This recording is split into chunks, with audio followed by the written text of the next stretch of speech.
Kev, let's start off how we always start off in terms of the preparation. You're still getting prepared for the fight, but how's it so far? Yeah, got another 11 days to go. Feeling really, really strong, really sharp. So now the next 11 days is bringing it all together, bringing the weight down nice and slowly.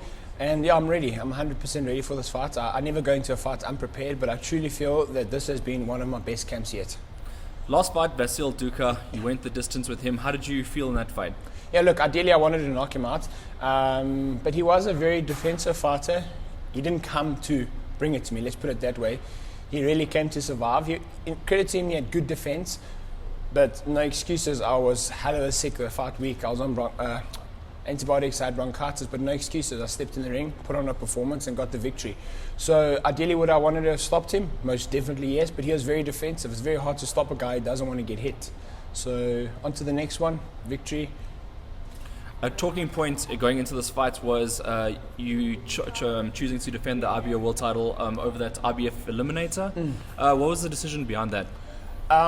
So the decision behind it was purely monetary and terms. So I would have had to go to Russia, okay, for an eliminator. So all fair and well for a world title shot. I'm there tomorrow. But for an eliminator, it becomes really risky to throw away everything I've worked for when I feel I can get that shot relatively soon, hopefully. I believe every day of the week I beat Yuri Kashinsky. But going to Russia, unsettling yourself, foreign territory, that needs to be for another belt, not an eliminator in my opinion. If the monetary offer was better, then we would have gone for an eliminator. There's a boxing side to business. There's a true boxing side to business. I mean, I'm not going to speak about figures I make, but why should I go overseas to fight for almost half of what I'm going to make on Saturday night, the 21st? Doesn't make sense. Wow.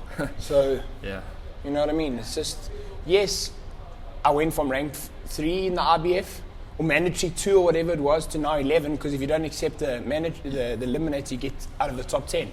One fight, I'll be back in. So it's just, it's about timing. I believe it was the right decision, but I truly hope for a unification fight, you know.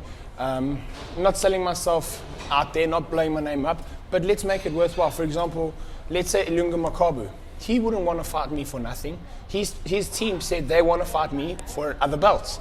Damien Durant said that, I think, in an interview. Damien said, yes, we would want to fight Kevin Lerena for more belts. I totally agree with him. Why just fight each other? Yes, it gives the fans a hell of a fight, and we're two of Africa's best cruiserweights. But let's make it for something prestigious. Then it becomes worth everyone's while, worth my while, worth Junior's while, and whoever else I'd have to fight to get those belts. That's my whole idea behind it. Do you think that fight could take place financially in South Africa? I don't think so. It would be a very expensive fight. I know we'd have a price and Junior would have a price. Junior's a great fighter. He comes from a good camp. We know Damien Durant knows how to get his fighters in condition. He learned from his father, one of the best trainers. And I'm a great fighter. Junior's a great fighter. We'll be in a massive fight. Can the fight happen in South Africa? I believe it could if we get the right sponsors behind the fight. I think 2,500 people would fill that in about a day.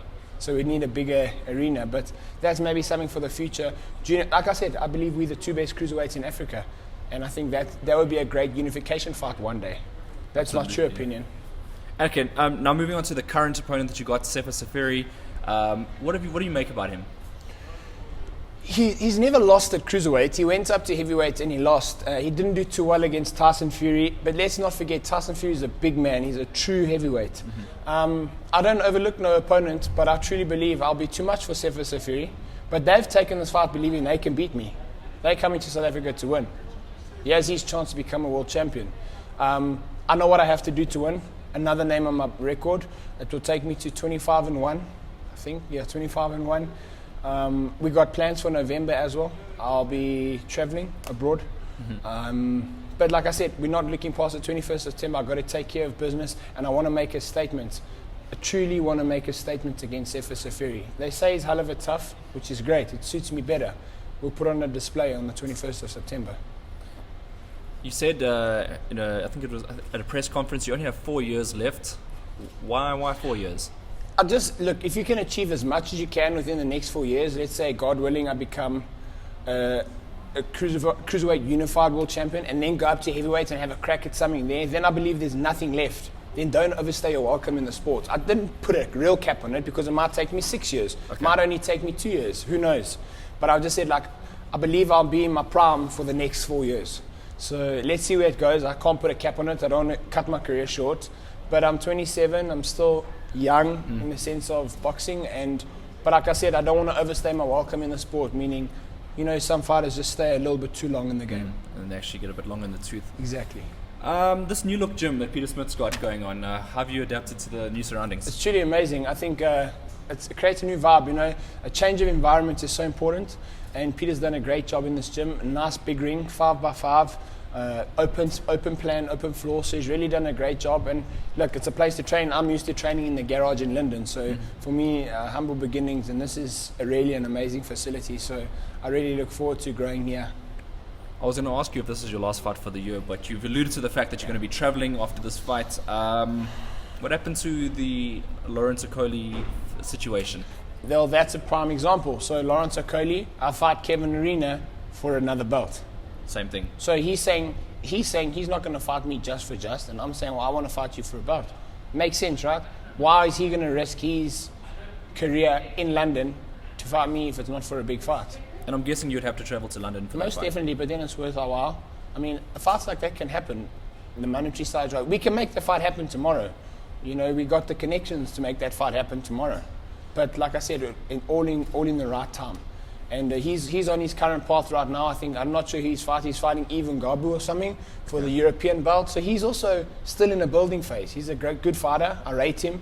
But he's still in a building phase. So like he said in an interview on Sky Sports, Kevin Lerena, good fighter, possible fight, yes.